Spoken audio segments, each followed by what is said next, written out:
Best Book Bits podcast is back with a good friend of mine, Jeffrey. Jeffrey, welcome to the podcast. Thanks, Michael. Now, I know I've got a massive introduction for you, but I'm going to let you introduce yourself. Jeffrey, you have worked at some amazing companies, do some amazing things, and you're probably one of the best up-and-coming coaches I have ever worked with and seen. So, Jeffrey, to my audience out there that doesn't know who you are, tell us a little bit about who you are, where you've worked, and why you got into coaching from software engineering. Michael, that's really kind of you. Thank you so much for having me on Best Book Bits. I've loved Best Book Bits for years. I'm really honored to be here. So my name is Jeffrey, and I'm a software engineer who has previously worked at Uber, Google, Citadel, Scale AI, and I'm currently at Rippling. And what I do as a coach is help mid-career software engineers land fulfilling roles, not just a job, but one that would maximally serve your long-term growth. I saw during the layoffs last year, many companies in the market offering to get people jobs. I saw many point solutions that are great, like giving mock interviews or helping people negotiate. But one thing that I really saw lacking was getting that in tune with their personal growth. And I've navigated between a few different companies and had several roles. And part of it was a sense that, okay, where could I grow the most? And a little bit of restlessness about I want to be at the place that really serves my growth, but it's hard to predict that ahead of time. However, once you're at a company for a long time, you're establishing lots of social capital. And so you want to stay at a company long enough and really have a strong intention with your approach. And in this economy, it's especially easy to want to pick a job for the sake of having a job and not be entirely in touch with who you want to become in 10 years, 20 years. I think that's really important. Yeah, awesome. I think you hit the nail on the head, and I think you're very self-aware that working for these large companies, you've worked with a lot of people that, mid-career software engineers or just anyone in general, that they're picking the job for the brand of the company they work for instead of what really drives them and makes them passionate as well. So, yeah, appreciate you sharing that story. Tell us how you sort of got started on the coaching journey and why you were pivoting from making good money working for great companies to now working with great people and things that you're passionate about as well. Well, Michael, ever since I was a kid, I really loved tutoring. In fact, my first friend in grade school was made through tutoring, and I continued doing mentoring and tutoring throughout college. And in fact, in college, mentoring other up-and-coming computer science majors was my favorite thing to do. I came into college not knowing any programming, but just saw computer science was really interesting because it has so many transferable skills. You have all these really ambitious, enthusiastic people solving problems together and building things. And I had a lot of mentors help me when I had no idea where I was getting started. And so helping other people is extremely fulfilling to me. And as I become a software engineer more and more, I think back to where I was 2 years ago or why I was 5 years ago. And I feel so much fulfillment in mentoring individuals. And this fulfillment is much more than I get as a software engineer doing things like coding. I really want to think about people and hear their stories on a very holistic level and really help them on all aspects of growth, similar to how I was like wanting to help my past self. Yeah, definitely. Well, I think you said something interesting. I think it's about the human element with coaching. So obviously you start by tutoring, then mentoring, then coaching, and then obviously doing executive coaching, getting paid to help people with results and then moving the ball forward for them. But being a software engineer, you're working with code all day behind computers in basically probably, during COVID remotely from home as well, missing that human element of it. Is that sort of some of the reasons that you're finding now with your coaching career taking off, you're actually more excelling on the human element with software engineers more than, coaching them on lines of code and ones and zeros? Do you find that yourself? Absolutely. I find that talking with my coaching clients to be some of the most energizing parts of my day. I do an energy audit and I find that it actively creates energy, whereas many tasks at work, I feel a bit drained after having that one-on-one interaction where I get to really hear someone that brings to me a number of topics and then we discuss them, we do some collaborative brainstorming, and they leave having felt a sense of unblocking and unblocking other people to really go towards the direction of their goals and dreams. It's the Yeah, most awesome. fulfilling thing for me. How do you see your role as a coach, and what type of topics do you discuss with coaching? Knowing that, myself started with personal development coaching, obviously writing my book, Success in 50 Steps, coaching hundreds of people, then getting into more executive coaching. And now I just work with interesting characters like yourself, building businesses and systems out for themselves. But where do you see your role as a coach right now, and who are the type of clients that you want to work with and who you are working with? Mhm. So as a coach, I see my role as really getting someone to reach an outcome faster along both the most fastest path as well as the most impactful path. Because oftentimes I notice when we reach for a goal, we do some behaviors that seem familiar, that seem easy, but don't really make the biggest impact towards the goal. For example, when many people find software engineer careers, they understand that some networking is important, but not the type of networking that would really give them the referrals that would really help them get their dream job. And really being able to see those blind spots and in a systematic way keep them on the rails to kind of put blinders on them and get them to their goal as fast as possible. My favorite clients to work with has been mid-career software engineers who are already aware of the tactical parts of interviewing and who are more than capable of doing those on their own. However, they want to get to their goal faster and with more confidence. There are a few of my clients who've had 6 to 8 years of experience, but they just felt this sense of dissatisfaction in their role. And they're like, I want to be able to step back and kind of reinvent where I really want to be. And Mm. having that clarity and forward momentum and that continued confidence that this is this unfamiliar path that you're going on, but you are getting there. It's so important to me. Yeah, well said, well said.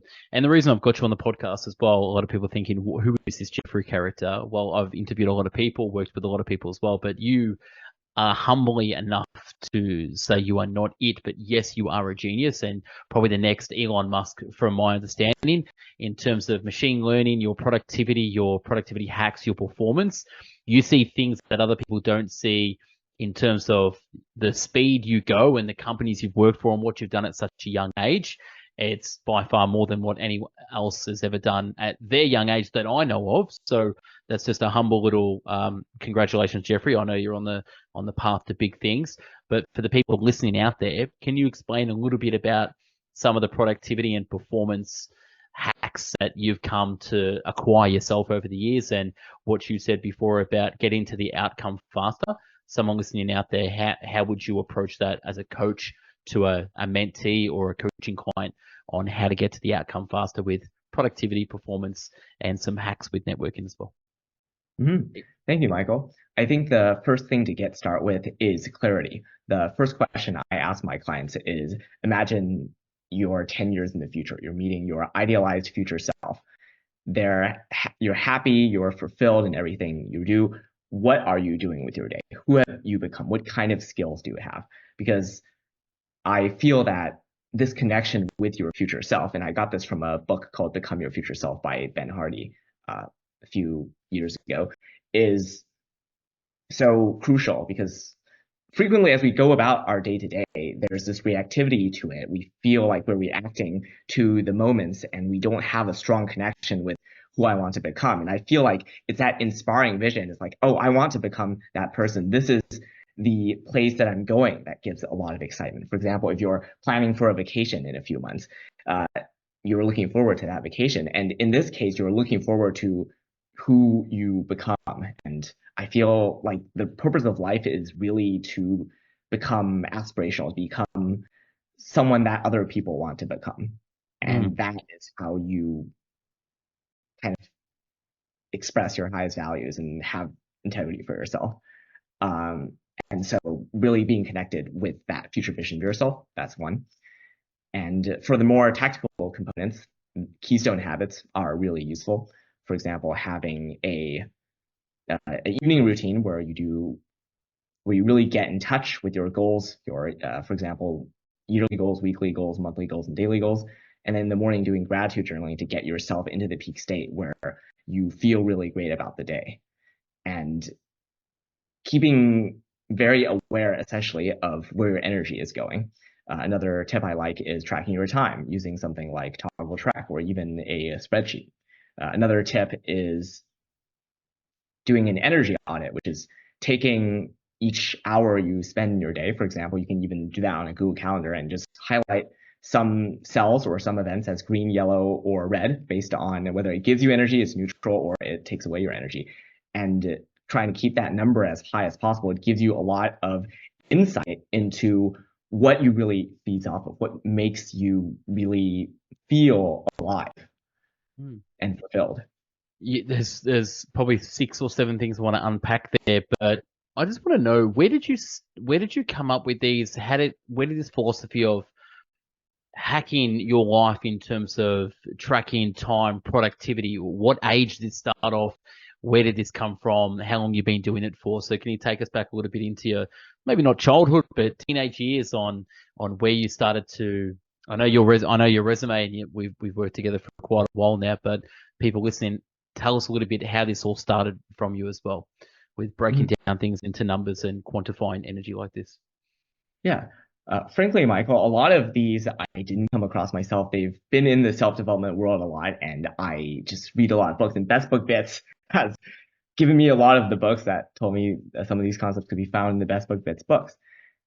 In 12th grade is in my last year of high school, right before college, is when I discovered personal development. And when I went into college, I felt a lot of imposter syndrome. I felt depression, I felt anxiety, and I just felt this sense of overwhelm. Like, oh, I'm so behind. How am I going to catch up? How am I going to learn all these things I want to learn?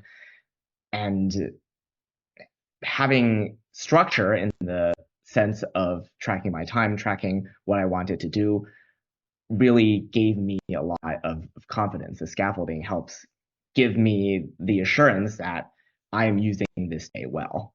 And it really helped me, my personal sanity a lot. A book that really helped me was Cal Newport's How to Become a Straight A Student and Scott Young's blog on study habits, where they go into really simple systems. And I see a big blocker in really adhering to these systems, which I've had through many years in terms of I would try a system for a few weeks, be very enthusiastic, and then bump off that system, is how simple that system is and how integrated that is to our life. And I think that is actually a bigger tip than the system itself, is finding a system that works for you and keeping at it and keep trying to find something that works for you and then getting something that works for you. I think so it's not the system itself, but how it fits with how you think.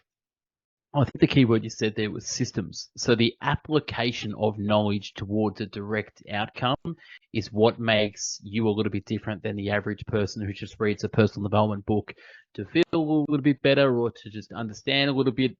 But you were actually applying the knowledge for the schooling system and for the career system. So you're actually using these systems on a basis looking for how do you get ahead quicker or how do you move faster?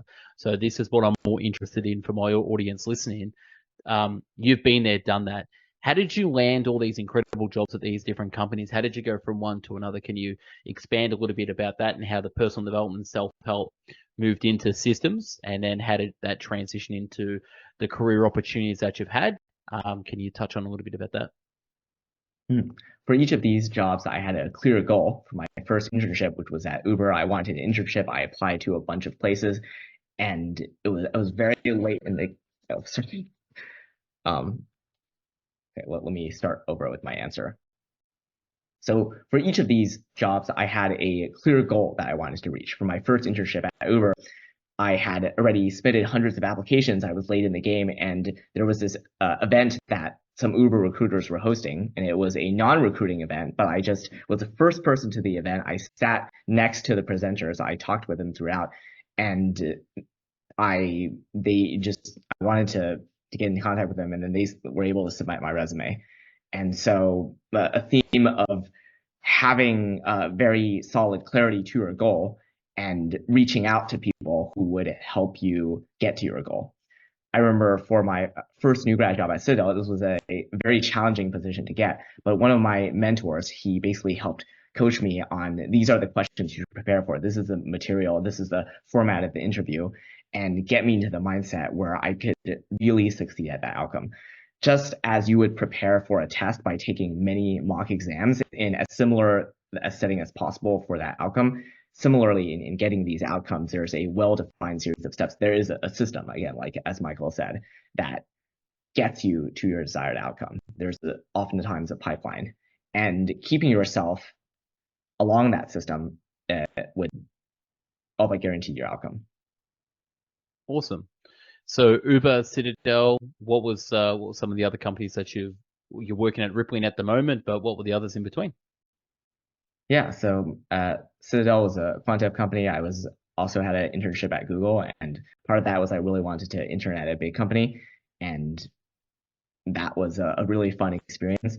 So after Google, I went to Citadel because finance seemed interesting, and then COVID hit, and I really noticed that I feel like AI was going to be a really big thing years down the road. I was self-studying some AI, and then I joined Scale AI, and it was just an incredibly fun role where I got to learn a lot, wear many hats, and I think that really the role you want to get into is the role where you could grow the most, which would expand your perspective the most, which would put you into positions that feel uncomfortable, where you're adding on responsibilities that are not kind of within your purview. And I think that's where like the opportunities are most incredible. Yeah, awesome. And now you've obviously taken a U-turn into, working with more people on recruitment and helping them scale their careers in, machine learning, software engineering, and everything that entails as well. What are some of the career tips that you would give people in all industries, all areas, all countries? Some things that general advice they would do if they wanted to change jobs, change industries. Changing your job or changing your industry can change your life. I can tell you that from personal experience the last 12 months. Like getting into new fields, meeting new people, and growing new businesses has been absolutely life-changing. What are some tips you would give people? And I know one of them that you're about to say, which is called networking. You can touch on that, but any other things that you would give advice to people that want to change their careers or industry? Yeah, I think following your curiosity, knowing what you're curious about, and being able to take small experiments towards that. It could be as simple as identifying an industry you're curious about, identifying a few people in the industry who really inspire you and who you wish to become, and speaking with them and picking their mind a bit. And there's plenty of YouTube videos where these people are in fact interviewed, and you can kind of get an idea of where that's headed, whether it's something you'd enjoy doing. And if it's what you enjoy doing, you can take a small step in doing that and just try it out. And the 21st century is really going to be a world of generalists where people become a master of many things. And so being acquainted with all these different fields on a shallow level, even, is pretty sufficient in increasing your creativity, in getting you to kind of integrate how these things work together, helping you think at a systems level. I recommend reading blogs like Farm Street or a systems design prime, or like a systems thinking primer is a good way to think in terms of like higher level systems. And that's also a good way from the mindset perspective. And doing whatever it takes to foster a mindset of curiosity and growth. I find that when I'm in this area where I'm feeling joy about what I'm learning, that's where I also grow the most. I think the worst case scenario is the failure mode is you feel low energy, you feel a bit burnt out, you feel a bit drained about the day, and you don't have that time to really learn and grow. But I think that a life really well lived is taking every opportunity and moment and being able to grow in that moment. Mm. I think the curiosity has also taken you to many adventures, and you're actually quite the travel blogger. And every time I speak to you, you're in a new country or a new city as well, and networking with new people. Can you talk a little bit about the power of traveling, getting out of your comfort zone, and going to new foreign places and networking as well? Yeah, I really love just filling life up with experiences right now. I'm still very young, my 20s, and so having these amazing life experiences I think is really valuable. I'm young enough that I could still run around places and have this feeling of getting lost in the fresh air of a new place, and I feel like it really helps take me in perspective, where usually my identity at home is, oh, I'm a software engineer, and that kind of puts me in a box. But when I'm in a new place, when I'm vacationing, I'm a traveler, and it's the place is mysterious, I'm mysterious, and I'm able to just try on being someone else. I also love things like improv comedy and theater because the idea of just pretending to be someone different, it really helps expand the mind. It helps you think that, okay, there are paths other than the ones I can currently take. There's the career ladders, there's the rails that we're traditionally on, that whereas if society or our parents told us a certain way, what we believe that we'd go a certain way. And that often ends up just being very different from where we go. And so being open and understanding there's just so many possibilities, I think it really helps a lot when I feel anxious about a specific outcome or a specific path not going where I expect it to. I notice there are many possibilities, and it increases my enjoyment in life. 100%, 100%. I think a lot of people get stuck with, they get into a rut and a routine, and that inverse, they turn themselves with the lack of self-belief, and that turns into reality. So if you know that there's a lot of opportunity out there, there's a great big world, a lot of people, we're just a couple of people away from changing our lives, change your network, change your life. Talk a little bit about your own personal experience with like self-belief, and where you sort of got started with personal development from maybe Tony Robbins. I know we've had some interactions about that, and how from that one sort of seminar could change your mindset, and then from changing your mindset, change your life as well. Yeah, so I first picked up the Tony Robbins book when I started college in 2016, and kind of had a lot of difficulty really applying these systems consistently in my own life until this year, where I attended a Tony Robbins, this Unleash the Power Within, which is his flagship seminar. It was a 4-day one that I did on Zoom, and it was 4 days, 10 hours of just jumping up and down and being full of energy. And a lot of the concepts he conveyed were really more internalized into that setting. And it just really brought me about, okay, the power of these paradigm shifts to change people's lives. And my vision is to help 10 million people shift their life trajectory 1 degree towards being their maximally fulfilled self. And I think that having the events, having the right paradigm shifts and the right perspectives, it really helps with that. And I'm just thinking back to so many mentors I've had in my life, so many spontaneous epiphanies.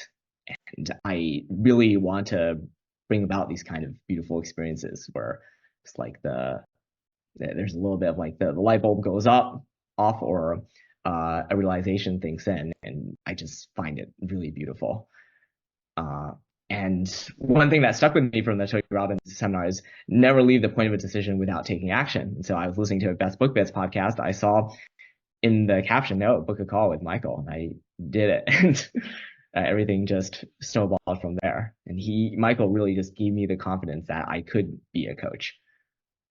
No, I appreciate this, Jeffrey. It's actually quite interesting that the amount of people that do listen to the podcast, and I think I've reached over 10 million now in terms of YouTube views, podcast views, and that as well.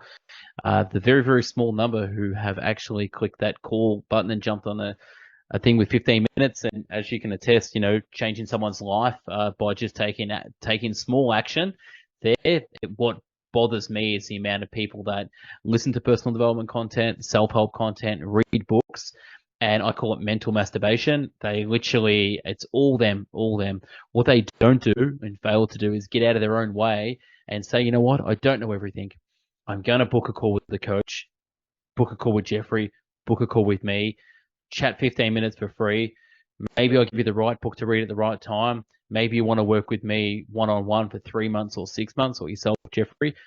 You're only one person away from changing your life. Now, the advice that I would give myself, if it's going back 10 years, would be, I wish I booked the coaching call instead of waiting all that time to book it, when I dropped my humility and dropped my ego and realized I didn't know everything. And it doesn't matter if I read 1,000 books, I could have saved time. So me personally, I wasted 10 years reading 1,000 books personally, because I could have shortcutted that by going straight to the source, which was the author, the coach, the consultant, the business owner. That's just a little rant on the power of taking action or booking in a call with a coach. I see it more of a team player. You and me, we're on par, the same. We're not I'm not the mentor, you're not the mentee. I find, as you said before, I'm learning more from you than you're learning from me. And you might say you're learning more from me than you're learning yourself. But this is the beautiful thing about coaching and the industry as a whole. Are you finding the same thing with your clients at the moment where you're getting more, you're learning more than you're actually giving out as well? Absolutely, right on point. In fact, coaching helps keeps me accountable because it was 7 years until I booked my first coaching call, and I was did not have good habits, and there are so many of my habits which are lacking today, and coaching is a method of keeping myself accountable. I don't have all the answers, and I can explore it with other people. I find that it's really true. I'm better at helping other people than I am at helping myself because of being able to provide a new perspective, because there's some useful nuggets of knowledge that I kind of know intuitively, but I haven't implemented in my life. And then I give it to them, and then they implement in their life. And I'm like, oh, wait, I have not thought about implementing this in my life in such a way. And it's just really beautiful. It almost feels like accountability partners in a sense. What I really love about coaching is the satisfying, they reach the outcome at the end of the coaching program. And that is just so beautiful for me. It's not just they learn about something and they know about something, but I see them take the action week by week and have their life satisfaction be increased. And there's a client who we've started actually tracking his life satisfaction. It was an average of a 4 out of 10. We want to get it to an 8 out of 10. We're already seeing great progress, and that's just the most tangible validation of that I'm making a difference in the world. Yeah, absolutely. Absolutely. Well, everything in life is, it's simple, but it's hard. And so one of my mentors, Jim Rohn, talks about everything in life is simple, but it's hard. Another way you could put it, it's actually simply hard. So some things in life aren't complicated. We just complicate it we get in our own way. And the reason why we need coaches, mentors, and people around us is so we can actually get out of our own way, get out of our own head, and actually follow a simple, hard path that's actually made easy over time to actually force the outcome. So the reason for getting the coach, it's not because you don't know the answer. Everyone knows the answer, but it's actually doing the hard thing without being forced to do it. If you were to force an outcome on yourself, very difficult because we're all not subconsciously, but we're actually biologically lazy creatures. That's just how we've survived for all the years and hundreds, thousands of years. We actually need someone to push us mentally, physically, spiritually, financially, whatever it takes to force the outcome that you want to get. Obviously, it's the start of a new year, so we are kicking off season 4 of the podcast with Jeffrey and myself talking about coaching. I would speak to the audience right now and say, if you have a goal, and if you've had a goal that you've carried year after year and haven't hit that goal, myself personally, it's now a health goal. So I'm dedicated to losing weight this year. I've hit financial goals, great. I've hit family goals, relationship goals. Now it's about a selfish goal, which is myself with my health. Jeffrey's got his goals himself, but my question to you is, what is the listener out there? What is your goal this year? And what is the price you would pay to get that goal achieved? Is it the price of time, energy, emotion, or money? Which one will you pay or all for that goal? So I would recommend to jump on a call with myself or Jeffrey. Definitely Jeffrey more than me because I'm a bit short of time, and Jeffrey, I know, is increasing his calendar this year to take on clients. Jeffrey, can you talk a little bit about some of your morning hack routines that we spoke about offline, and the productivity about how winning the morning wins the day? Mm-hmm. So one thing I use is this app called Reflect.app. It's kind of like a second brain. And if you've ever used something like a Notion, Obsidian, Roam before, or even a bullet journal, it's basically my version of a digital bullet journal. Each night I write down, I have this template that asks me to reflect on my night, asks me what my daily goal, weekly goal, monthly goal, yearly goal is, and it essentially keeps these goals at the top of my mind to give me that clarity, to give me that motivation, give me that sense of excitement for what I'm going to accomplish the next day. And in the morning, I have a little journal, which is just 3 things I'm grateful for and a little bit of reframing about, oh, if there's what's a way that I can reframe some thought to be more empowering. And these little mindset tricks, it gets me to sleep feeling great, having and no anxiety. There's no work on my mind. It's just a satisfaction in myself and excitement for the next day. And in the morning, similarly, just setting myself up in state. And I think every day is a day I'm satisfied in if I learn something that day. If like, okay, what did I do well today? Well, what's something I could have done better? What's something that I will do differently in the future? And being able to just have an answer for that, I feel inner at peace or satisfied with myself. Yeah, that's awesome. I also want to switch gears really quickly. I know we spoke offline about the carnivore diet, supplements, and things as well. Talk to me a little bit about the carnivore diet, how you're hacking your body and regulation through that as well. So sometimes it's not about just the mental, it's also about how the physical does control the mental as well.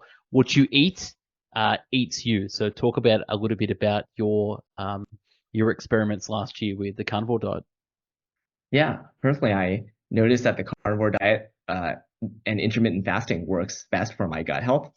And this started in college where I ate a lot of kale. I ate 3 meals a day, and I'm like, oh, I'm eating this seemingly perfect diet, but I still felt lethargic during the day. I would sometimes even fall asleep in the middle of lecture, even though I was getting 8, 9, or even 10 hours per night in sleep. And it was only this year where, through some serendipity, I missed a lot of breakfast, and I was just at a place where it was just much easier for me to air fry some ground beef that I noticed that, oh, I actually feel much better. And from Tom Bilyeu Impact Theory, I heard this thing called Viome, which they take a stool sample and then they measure it to recommend a diet for you. And it turns out that my oxalate pathways are kind of stressed, and a lot of vegetables are high in that. And so that basically means that my body is not great at processing them. And so the result is this feeling of fatigue during the day. And ever since I've started doing 1 meal a day carnivore diet, I've just felt so much more energetic. I wouldn't feel sluggish after the meal, and also just like the anticipation for the meal. Each meal also tastes great because it's the only meal of the day. And so like very excited for it, and just feels like a massive reward kind of towards the end of my day. What I do is I air fry 2/3 pounds of ground beef. I eat some tins of sardines or some canned salmon, which are two of my favorites because they often come with a lot of calcium. Because, for example, Trader Joe's, or for the people in the United States, there's like Trader Joe's canned salmon where the bones and everything is like pressure cooked, and so it's very crunchy. It's not for everyone, but I just find it's a super delicious and structured way, and I really thrive on structure. And so, yeah, it's just I just felt the best I felt since I can't even remember. No, that's cool. That's cool. No, I just wanted to change gears a little bit because it's not just about applying the, as I said before, mental masturbation. It's not about just listening to information. Sometimes it's actually about experimenting with your body as well, and also external things like food and supplements as well. I know you've given me a couple of recommendations for supplements, which I've had, and it's absolutely changed my vision and focus when I've had those as well. So thank you for that as well. Just a quick one to tie it off with coaching. Who do you want to coach this year? Who are you looking for? Yeah, what are your goals around that? So to my audience out there, if they fit the criteria, obviously you don't need to be a software engineer unless you want ever in that category. But just generally speaking, for more of a personal development, self-help area, who are you looking at coaching this year? Yeah, anyone who really has a strong desire for growth, who uh, is likes to track their day and maybe develop a data tracking system.